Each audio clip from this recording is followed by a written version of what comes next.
Palavra da Verdade, com Hernandes Dias Lopes. Irmãos amados, nós vamos abrir a Palavra de Deus no Evangelho de Cristo, conforme o relato de Lucas, capítulo 11. Lucas, capítulo 11, versos de 1 a 13.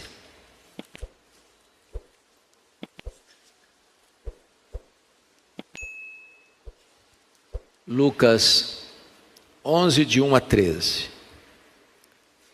Está escrito: de uma feita, estava Jesus orando em certo lugar. Quando terminou, um dos seus discípulos lhe pediu: Senhor, ensina-nos a orar, como também João ensinou aos seus discípulos. Então ele os ensinou: quando orardes, dizei: Pai, santificado seja o teu nome, venha o teu reino. O pão nosso cotidiano dá-nos de dia em dia. Perdoa-nos os nossos pecados, pois também nós perdoamos a todo o que nos deve. E não nos deixes cair em tentação. Disse-lhes ainda Jesus: qual dentre vós, tendo um amigo, e este for procurá-lo à meia-noite, e lhe disser: Amigo, empresta-me 3 pães, pois um amigo meu, chegando de viagem, procurou-me, e eu nada tenho que lhe oferecer. E o outro lhe responda lá de dentro, dizendo: Não me importunes, a porta já está fechada, e os meus filhos comigo também já estão deitados. Não posso levantar-me para tos dar. Digo-vos que, se não se levantar para dar-lhes por ser seu amigo, todavia o fará por causa da importunação, e lhe dará tudo o de que tiver necessidade. Por isso vos digo: pedi e dar-se-vos-á, buscai e achareis, batei e abrir-se-vos-á. Pois todo o que pede, recebe, o que busca, encontra, e a quem bate, abrir-se-lhe-á. Qual dentre vós é o pai que, se o filho lhe pedir pão, lhe dará uma pedra? Ou se pedir um peixe, lhe dará em lugar de peixe uma cobra? Ou se lhe pedir um ovo, lhe dará um escorpião? Ora, se vós que sois maus, sabeis dar boas dádivas aos vossos filhos, quanto mais o Pai Celestial dará o Espírito Santo àqueles que lhe o pedirem. Amados, eu quero conversar um pouco com vocês hoje sobre o tema na escola da oração com Jesus. Na escola da oração com Jesus.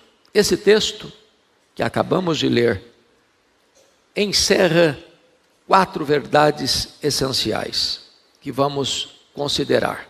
Primeiro, a primazia da oração. Segundo, o modelo da oração. Terceiro, a perseverança na oração. E finalmente, as promessas feitas àqueles que oram. Vamos considerar então o primeiro ponto, que é a primazia da oração. Somos informados que Jesus está orando. Aliás, o evangelista Lucas destaca, como nenhum outro evangelista, o ministério de oração de Jesus, porque Lucas apresenta Jesus como um homem perfeito, e como homem, Jesus é um homem de oração. Então, os discípulos vendo Jesus orando, um deles aproxima-se de Jesus e faz um pedido: Senhor, ensina-nos a orar como João Batista ensinou os seus discípulos. É curioso que João Batista é considerado na Bíblia como um pregador, como um arauto de Deus, que veio preparar o caminho do Senhor. Ele pregava para as multidões no deserto. Mas aqui somos informados que o que mais impacta os discípulos de Jesus não é a pregação de João, mas ele como um intercessor, um homem de oração.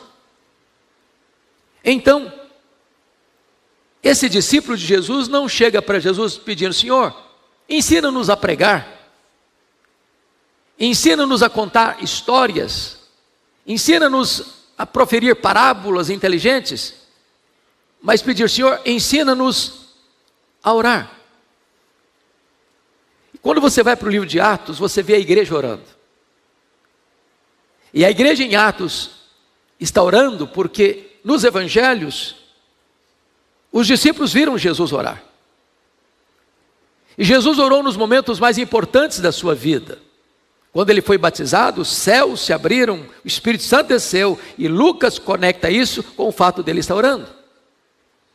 A Escritura nos diz que quando Jesus cura aquele leproso, que estava tomado de lepra, as multidões vieram para ouvir Jesus e serem curadas por ele, e ele se retirava para lugares solitários e orava. A Bíblia diz que quando Jesus foi escolher os apóstolos, passou a noite inteira em oração, e então depois de uma noite de oração, ele os escolhe. Aqui Jesus está orando, ele vai orar no Getsêmani, ele vai orar na cruz, e hoje ele está à destra de Deus Pai, orando e intercedendo por nós, diz a Escritura. Então, Jesus está nos ensinando aqui que nós devemos orar, nós precisamos orar. Porque quando nós oramos, nós estamos imitando o nosso glorioso Redentor. Hoje nós estamos aqui para sermos matriculados na escola da oração. E o Mestre Supremo é o próprio Senhor Jesus. Mas vamos ver em segundo lugar, um modelo de oração. Porque quando um dos discípulos pede para Jesus: ensina-nos a orar, o verso 2 diz: então ele os ensinou. E é claro que nós todos conhecemos e até de cor esta oração. Às vezes nós a repetimos. Mas aqui está um modelo de como deve ser a nossa oração. E vejam que Jesus respondeu assim: quando orardes. Ele não disse se orardes. Quando orardes. O que Jesus está dizendo? Pressupondo que você e eu vamos orar. Não há cristão sem oração. Não há igreja sem oração.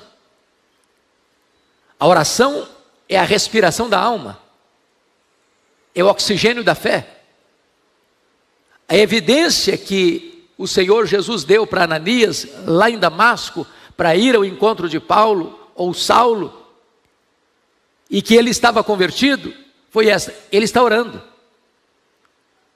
Então é hora de você e eu perguntarmos-nos: temos nós nos matriculado já na escola da oração? Somos um aluno desta escola da oração? E vejam vocês que esta oração, ela está dividida em algumas partes importantes. Primeiro, a quem oramos. Depois, o que pedimos. E o que pedimos está dividido em dois grupos: pedidos em relação a Deus, pedidos em relação a nós. E Ele está nos instruindo que nós não devemos chegar a Deus primariamente para pedir. Nós devemos chegar a Deus prioritariamente para adorá-lo, por quem Ele é. Porque no momento em que você compreende quem é Deus, então você tem coração mais descansado e seguro para colocar diante dele as suas necessidades. E depois você também reconhece que o que você pede a Deus, no que tange a perdão, é aquilo que você já está praticando. Perdoa-nos. Notinha de rodapé. Às vezes nós estamos fazendo a oração de cor, dizendo: perdoa as nossas dívidas. A Bíblia não está na mão você pedir perdoa as nossas dívidas. Leia o texto melhor.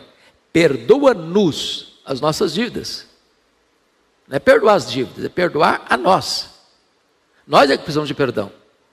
Perdoa-nos as nossas dívidas. E então termina essa oração com uma atribuição de louvor a Deus. Então, eu gostaria que vocês olhassem comigo, por gentileza, o que é que esse conteúdo da oração está estabelecendo. Então nós vamos dividir aqui alguns pontos. Primeiro, qual é o fundamento da oração? E Jesus diz assim, vejam comigo, por favor, no versículo de número 2. Pai, santificado seja o teu nome. Devemos nos dirigir a Deus como Pai. então você não está dirigindo a uma divindade distante, que é apenas transcendente. Você está se aproximando de alguém com quem você tem intimidade. Você está se aproximando de alguém que lhe é familiar. Ele é seu pai.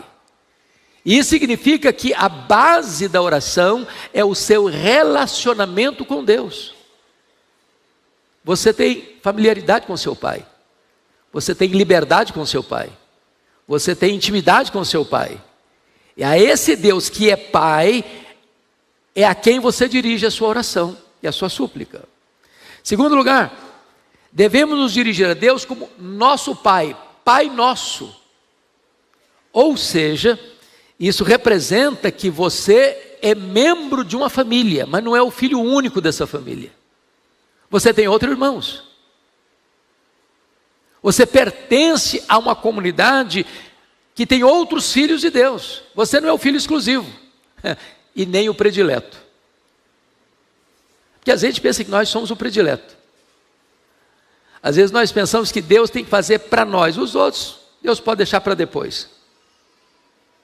Então, entender que nós somos irmãos uns dos outros, que nós somos filhos do mesmo Pai, é muito importante.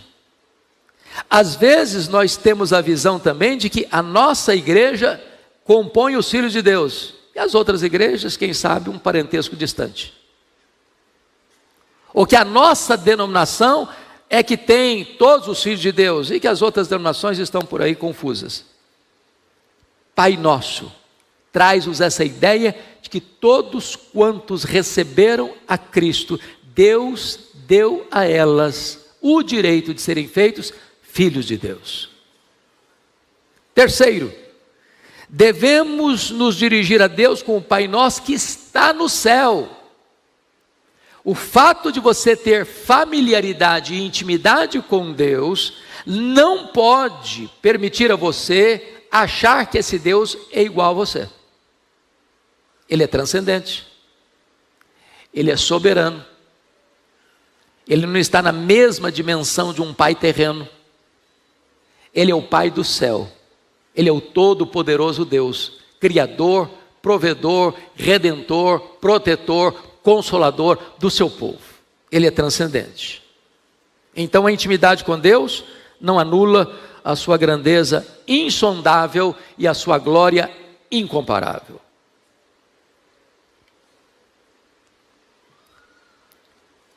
Tratado do fundamento a quem oramos, vejamos o conteúdo da oração. E nesse conteúdo, a primeira coisa que Jesus ensina é que nós devemos nos aproximar de Deus com as petições em relação a Deus. Ele diz assim, Pai, só quero destacar que Lucas é o registro mais resumido desta oração. Pai, santificado seja o teu nome. Aqui tem a ver com o nome de Deus. Prestemos atenção. Quando a gente ora assim, Pai, santificado seja o teu nome, nós não podemos agregar valor a essa plena santidade. Deus não pode ser mais santo do que é. Deus não está num processo de santificação. Ele é santo, santo, santo. Quando você diz santo, você define. Quando você diz santo, santo, você enfatiza. Quando você diz santo, santo, santo, você coloca em grau superlativo. Ou seja, Deus é o santo, o separado, o único, o incomparável. Ninguém pode agregar mais santidade a Ele. Ninguém pode torná-lo mais santo do que Ele é. Ele já é perfeitamente santo, completamente santo. Mas então, no que significa essa oração? Santificado seja o teu nome.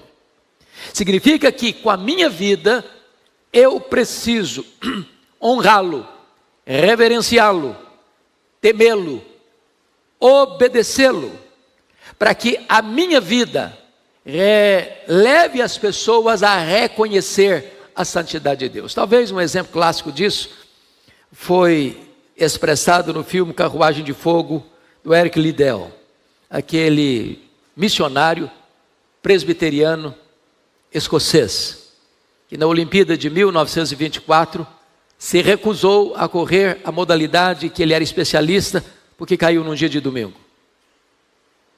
E ele foi pressionado de todas as formas, porque ele era o candidato mais esperado para ser campeão na modalidade, e ele não correu. E então precisou matricular-se numa outra modalidade, que não caiu no dia de domingo, 400 metros, e ele ganha aquela modalidade e dá um testemunho para o mundo inteiro. E ele fez isso, não por uma questão pessoal, mas por entender zelo pelo nome de Deus. O nome de Deus foi exaltado e glorificado pela sua atitude. Mas veja você, o versículo 11, capítulo 11, versículo 2, ele ora dizendo: venha o teu reino. E o que é o reino de Deus? É um reino político? É um reino geográfico? É um comando administrativo? E a ideia do reino de Deus, venha o teu reino, é que mais pessoas se curvem ao senhorio de Cristo. O reino de Deus, disse ele, não está lá, não está acolá, está dentro de vós. Toda vez que uma pessoa é convertida a Cristo e se rende aos pés do Salvador, aí chegou o reinado do rei. E onde o rei reina, aí se estabeleceu o reino. Portanto, o reino dele está dentro de nós. O reino de Deus é o governo dele na nossa vida. E quando ele está dizendo, venha o teu reino, ele está pedindo, Senhor, eu quero que o senhorio de Cristo, o governo de Cristo, seja estabelecido na minha vida. Agora, notemos, é quase incoerente, inconsistente eu orar, venha o teu reino, e eu me calo, e eu não reparto, e eu não compartilho, e eu não aproveito as oportunidades para falar desse nome a outras pessoas, se eu não evangelizo alguém. Então, prestemos bem atenção antes de fazermos esta oração, porque nós não podemos ser inconsistentes, incoerentes, pedir uma coisa e não fazer o que estamos pedindo. Mas notem vocês, aquilo que o nosso irmão reformador do século XVI, Calvino, afirmou: é tarefa da igreja dar visibilidade ao reino invisível. E como é que nós vamos dar visibilidade ao reino invisível? É falando de Cristo, porque toda pessoa que se submete a Cristo, o reino invisível torna-se visível na vida dele. Não está aqui em Lucas, mas o Senhor complementa em terceiro lugar em Mateus: seja feita a tua vontade, assim na terra como no céu. O que ele está pedindo? Diferentemente de algumas ênfases da atualidade, onde algumas pessoas tolamente, arrogantemente, aproximam-se de Deus dando ordens, eu decreto, eu exijo, eu proíbo, eu determino, o que é uma tolice. É uma tolice. Porque Deus é soberano. Ele está assentado no alto e sublime trono. E Ele faz todas as coisas conforme o conselho da sua vontade. Então o Evangelho não é que a vontade minha seja feita no céu. O Evangelho é que a vontade de Deus seja feita na terra. Eu não aproximo de Deus exigindo que a minha vontade prevaleça no céu. Eu me aproximo de Deus pedindo que a vontade dEle seja feita na terra e que a vontade minha seja a mesma que a vontade que é feita lá no céu. Então, esta é a súplica que está sendo feita aqui com respeito à vontade de Deus. Feito isso, Jesus faz uma transição dos nossos pedidos em relação a Deus para as nossas petições em relação a nós mesmos. Porque convenhamos, irmãos, a grande maioria das orações feitas hoje começa com pedidos em relação a nós. Senhor, me dá, me dá, me dá, me dá. É igual a questão da sanguessuga lá no provérbio. Me dá, me dá, me dá. Abençoa minha vida, abençoa minha casa, abençoa minha família, abençoa meus filhos, abençoa meu cônjuge, abençoa meus negócios, abençoa minha empresa, e meu, e meu, e meu, e meu, e meu. Parece que nós somos o centro do universo, e nós não somos o centro do universo. O centro do universo é Deus. Mas depois que você reconhece quem é Deus, chamando-o de Pai, Depois que você quer honrar o nome de Deus, santificado seja o teu nome. Depois que você deseja que Deus governe sobre mais gente, venha o teu reino. Depois que você se submete à vontade de Deus, para que ela seja feita na terra como ela é feita no céu, agora então você apresenta a Deus suas necessidades. E quais são elas? Veja comigo aí. Versículo 3. O pão nosso cotidiano dá-nos hoje, ou dá-nos de dia em dia. Chama a sua atenção que Mateus mais uma vez resume, mas tem 3 pedidos aí. Tem pedido em relação ao presente, em relação ao passado, em relação ao futuro. Em relação ao presente, é o pão nosso de cada dia, ou o pão nosso cotidiano. Em relação ao passado, perdoa-nos as nossas dívidas, assim como nós perdoamos os nossos devedores. Em relação ao futuro, não nos deixes cair em tentação, mas livra-nos do mal. Então vamos ver esse pedido em relação ao presente. O pão nosso cotidiano dá-nos de dia em dia. Então preste bem atenção aqui. Não é pedir o luxo, é pedir o pão. Segundo, não é pedir egoisticamente o pão meu, mas é pedir de maneira altruísta o pão nosso.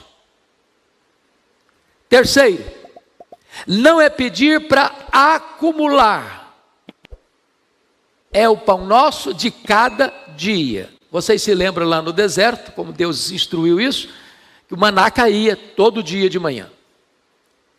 Aí algumas pessoas mais espertalhonas resolveram o seguinte: não, vamos colher mais um pouquinho, que vai que falta, a gente já tem na despensa. E o que aconteceu? O que colheram fora da orientação divina apodreceu. O que acontecia na sexta-feira? Sexta-feira Deus disse: olha, no sábado vocês não precisam recolher não, eu quero que vocês descansem. Então na sexta vocês vão recolher dose dupla. De sexta para sábado não apodrecia, porque estava debaixo da orientação divina. Então, não é luxo meu de cada dia, é o pão de cada dia. Não é o pão meu, é o pão nosso. Não é o pão nosso para a vida inteira, é o pão nosso de cada dia. Em outras palavras, o que Jesus está nos instruindo é que nós precisamos depender de Deus todos os dias da nossa vida. É claro que Jesus não está aqui dizendo que você vai viver numa situação de tanta pobreza que todo dia a sua despensa fica vazia, a sua conta bancária fica zerada e você só vai ganhar o dinheiro para comer hoje e amanhã tem que ganhar o dinheiro amanhã. Não é isso. É que nós precisamos depender de Deus todo dia. Até porque, irmãos, entendamos, você pode ter como John Rockefeller, que foi o primeiro bilionário do mundo, ele ficou doente, estava para morrer.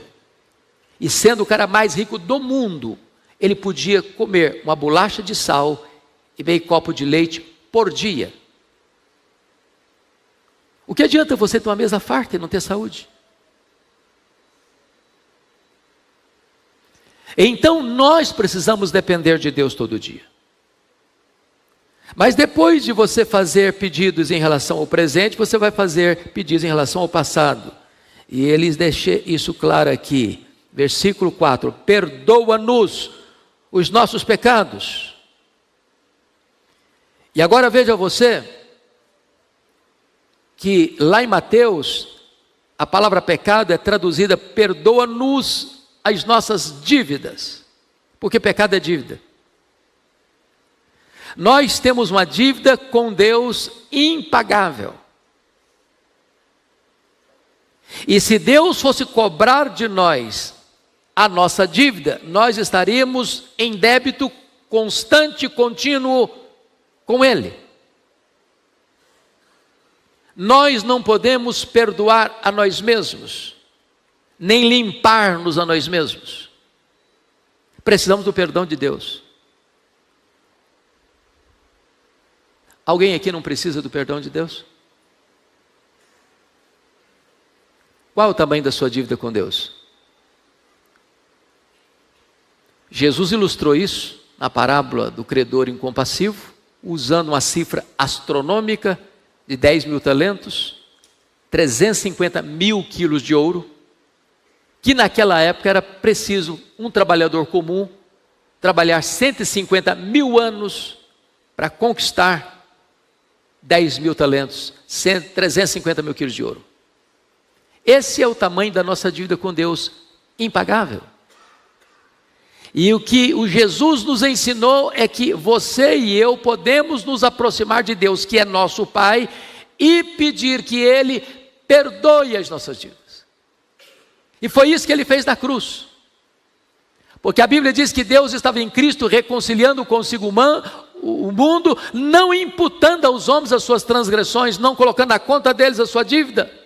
Deus colocou a nossa dívida na conta do seu Filho, e a Bíblia diz que lá na cruz, Ele rasga o escrito de dívida que era contra nós, crava-o na cruz e dá um brado, tetelestai, está pago.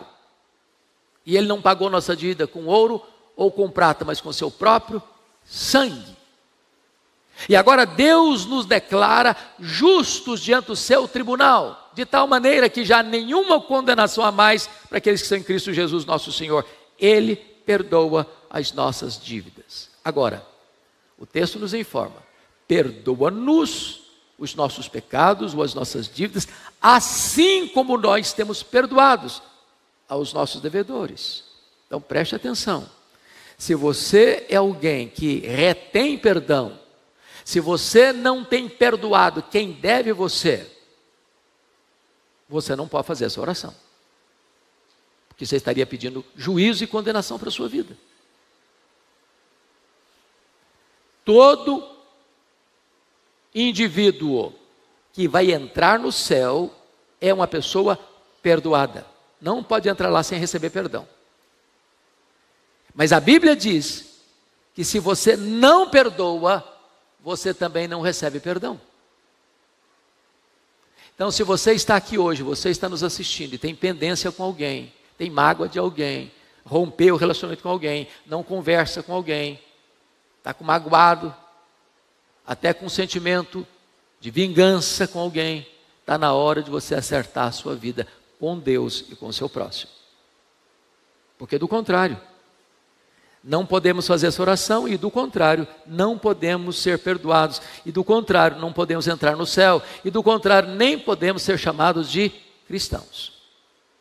Bom, mas agora, depois de tratar desta matéria, Jesus fala das tentações futuras. Aqui não está no texto de Lucas, mas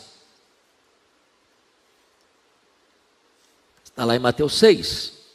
E não nos deixes cair em tentação, mas livra-nos do mal. Amados irmãos, Jesus, ou melhor, o Deus Pai só teve um filho sem pecado. Este foi Jesus.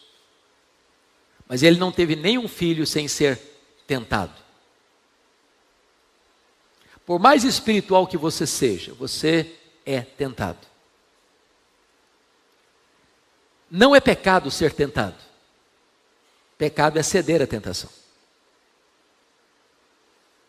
Como dizia Lutero, você não pode impedir que um pássaro voe sobre a sua cabeça. Você pode impedir que ele faça ninho na sua cabeça. E as tentações variam de pessoa para pessoa. Às vezes aquilo que para você é um assunto que não é tão complicado, para outra pessoa é muito complicado.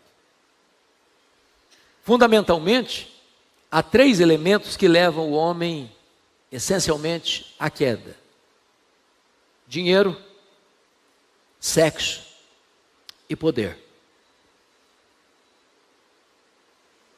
Alguém brincando com isso diz que a barra de ouro, a barra da saia e o São João da Barra. Agora vejam que algumas pessoas lidam com a questão da sexualidade com mais tranquilidade do que outra. Tem outra pessoa que lida com dinheiro com mais facilidade do que outra. Tem outra pessoa que lida com o problema da vaidade com mais facilidade que outra. É por isso que a Bíblia diz lá das ciladas do diabo. E a palavra cilada lá na língua grega é metodeia, de onde vem métodos, estratagemas. A Bíblia diz que o diabo anda ao nosso derredor procurando alguém para devorar. E ele conhece os nossos pontos fracos, ele conhece os nossos pontos fortes, ele conhece os flancos da nossa vida, as brechas que deixamos abertas. E nós não temos forças em nós mesmos para resistirmos a essas tentações. Talvez o momento mais perigoso de um crente é quando dizer: pastor, isso aí eu domino, isso eu bato no peito e tiro de letra. Como a moça disse certa vez comigo: pastor, eu sei até onde eu posso ir, eu sei a hora de parar. Não sabe, não sabe, não sabe. É por isso que a Bíblia diz que alguns pecados, a única maneira de você lidar com eles é fugindo. Por exemplo, os pecados da carne, as tentações sexuais. Hormônio não obedece, não tem controle. Então a Bíblia diz: fugir das paixões da mocidade. Mas com respeito ao diabo, a Bíblia diz: resistir o diabo e ele fugirá de vós. E não tem idade. Preste atenção nisso, não tem idade. Uma pessoa de 80 anos é tentada igual uma pessoa jovem, talvez em outras áreas, talvez em outros aspectos. Então, quando você ora, você está pedindo não só que Deus supra suas necessidades diárias do hoje, não só que Deus perdoe suas dívidas do passado, mas você está pedindo para Deus livrar você do maligno, do diabo, das tentações do futuro.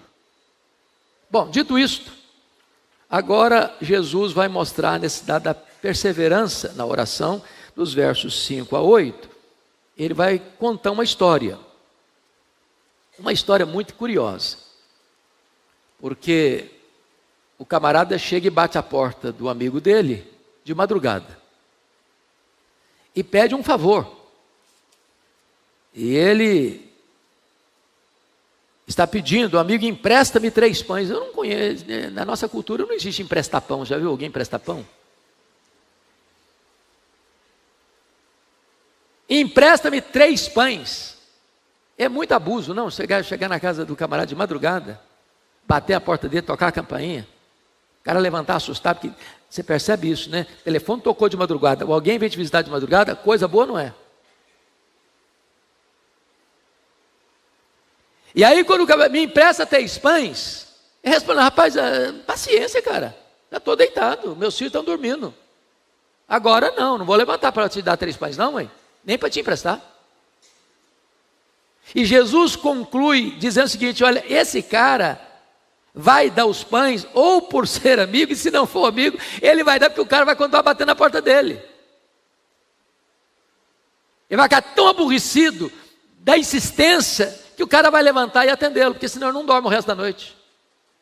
Mas Jesus está contando uma história por contraste, não é por semelhança. O que ele está dizendo é que Deus não é como esse vizinho indisposto e rabugento que já está deitado com os filhos, com a porta fechada e sem disposição de levantar. Ele está dizendo que para Deus nunca é meia-noite, para Deus nunca falta nada, Ele nunca é importunado, Ele nunca é pego de surpresa. Deus não está deitado à meia-noite, sua porta nunca está fechada para nós, a sua disposição de atender não é como aquele homem rabugento que não quero atender, não vou levantar, não. Ele está sempre pronto, Ele está sempre aberto, Ele está sempre disponível, Ele está sempre com as mãos dadivosas estendidas para socorrer a gente. Você nunca encontrará Deus indisposto, a linha nunca vai estar ocupada. A gente escuta algumas histórias engraçadas, né? Alguém diz: é bom orar de madrugada porque a linha está menos congestionada. Isso é uma linguagem humana.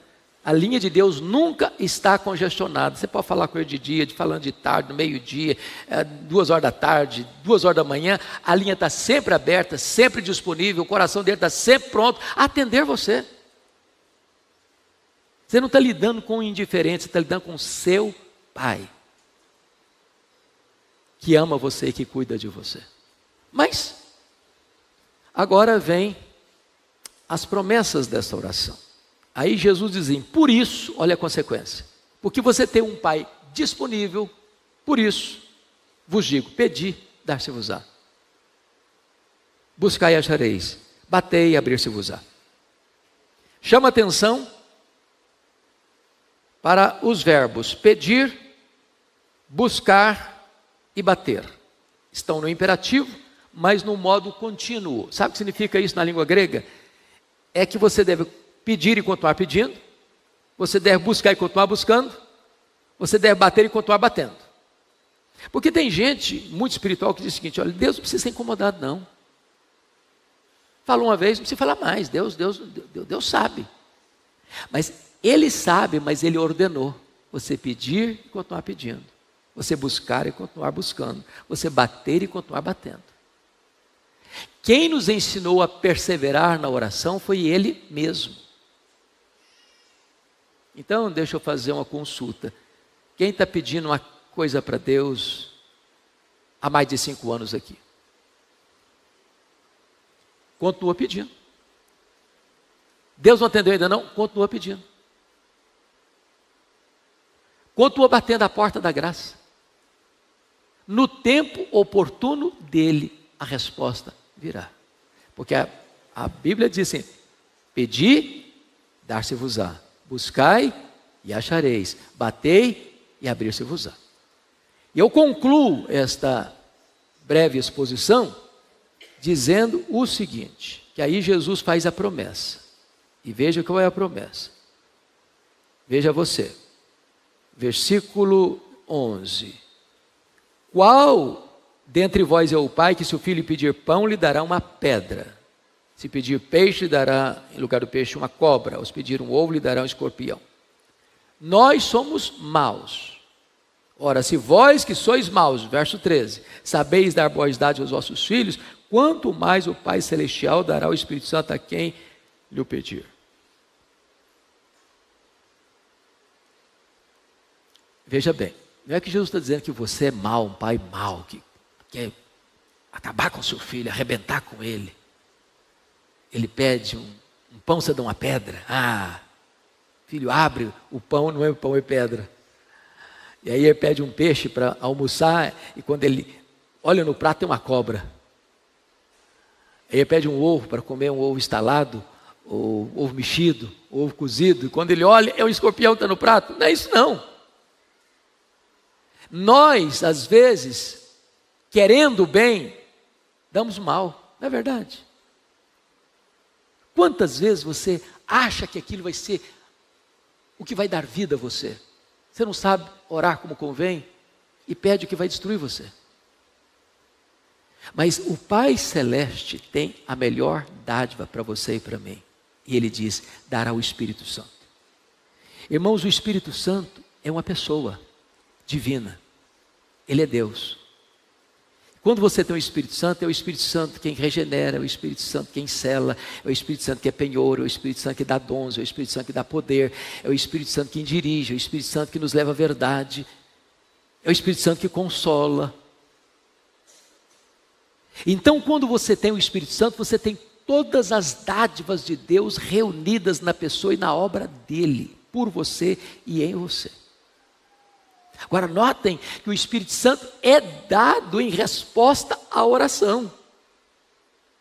Eu preciso mais do Espírito Santo. Eu preciso mais do poder do Espírito Santo.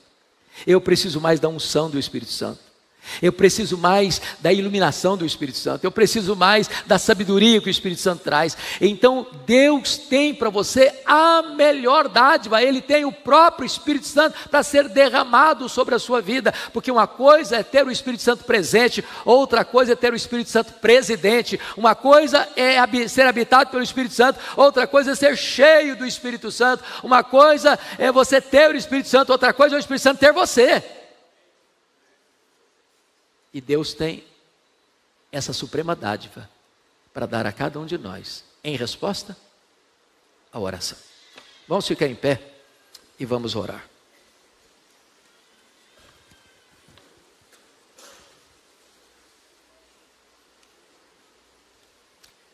Quem quer mais do Espírito Santo aqui nessa manhã? Louvado seja Deus. Pai querido, bendito é o teu nome, porque nesta manhã abrimos a tua palavra, viva e poderosa. E agora te pedimos, Deus, que sejamos todos matriculados na escola da oração com Jesus, para aprendermos aquilo que é prioridade na nossa vida, para entendermos que o primeiro lugar tu precisas ocupar no nosso coração. E quando tu ocupas o primeiro lugar, as demais coisas vão se encaixando naturalmente. Ah, meu Deus, nós te pedimos que tu nos ajudes a perseverar na oração. E nos ajudes a entender quais são as lindas e ricas promessas que temos da tua parte em resposta à oração. Então, Deus, reaviva o nosso coração, para nós sermos pessoas mais engajadas e comprometidas com vida de oração. Oramos em nome de Jesus, o professor maior que nos ensina a orar. É no nome dele que oramos. Amém.